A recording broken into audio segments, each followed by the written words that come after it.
Hi, I'm Louise from paleomagazine.com, and in today's video I'm going to share with you my top 7 paleo tips that save you time on a paleo diet.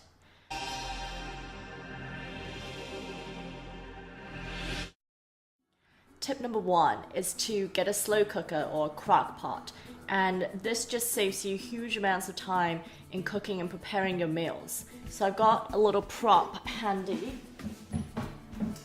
Here's the crock pot I'm using right now. I'm actually one of my friends actually in England has actually lent it to me because I'm only here for a few months and I didn't want to splash out for the $50 to get a new one.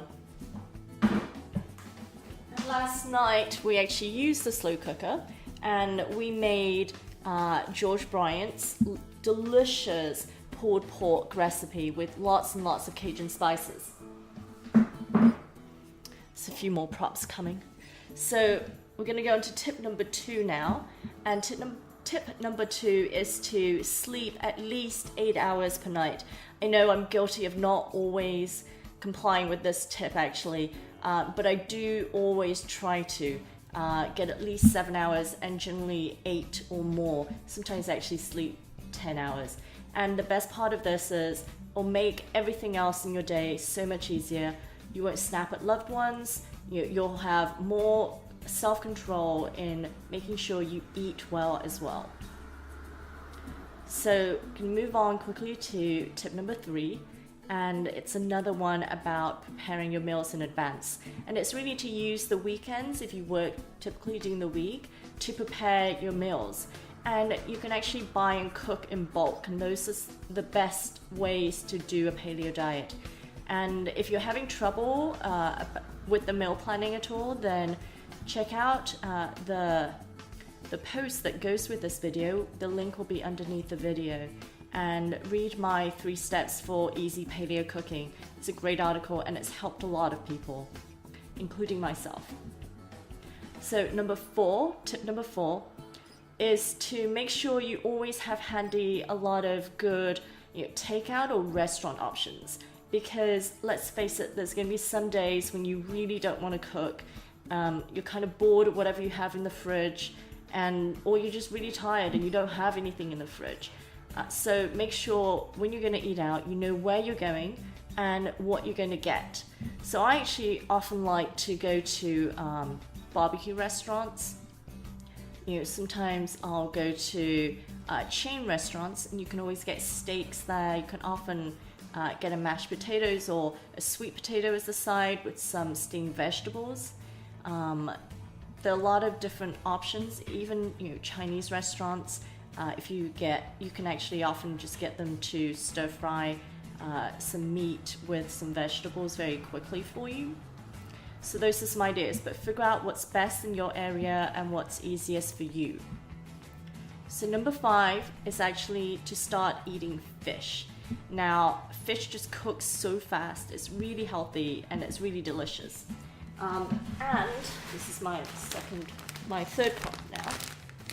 This is some Scottish peppered mackerel fillets that I just got at Costco.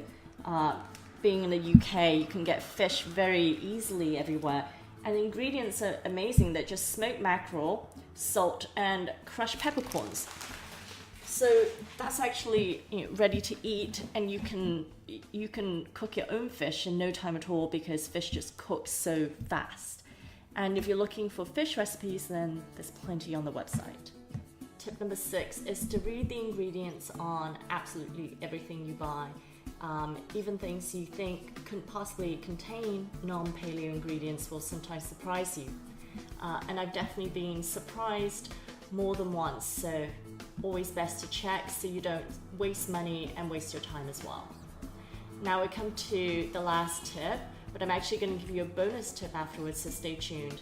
So tip number 7 is to ditch the traditional recipes, and by that I mean if you really enjoyed fish and chips or chicken pot pie before becoming paleo, then don't waste your time trying to recreate those all the time. It's quite time consuming to recreate and paleolize different recipes, and you end up missing out on some of the great food that's already paleo that you can eat, straight off the bat without spending that much time.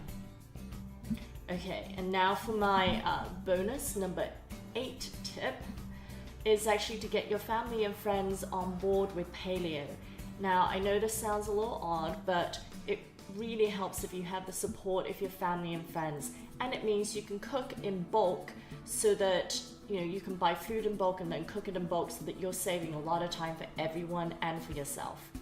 So if you enjoyed this video, please tap the subscribe button that's coming up on your screen right now so that you'll get updates on every new video we come out with, so you won't miss anything. And also, if you have any great tips you would like to share with everyone else, please leave a comment below.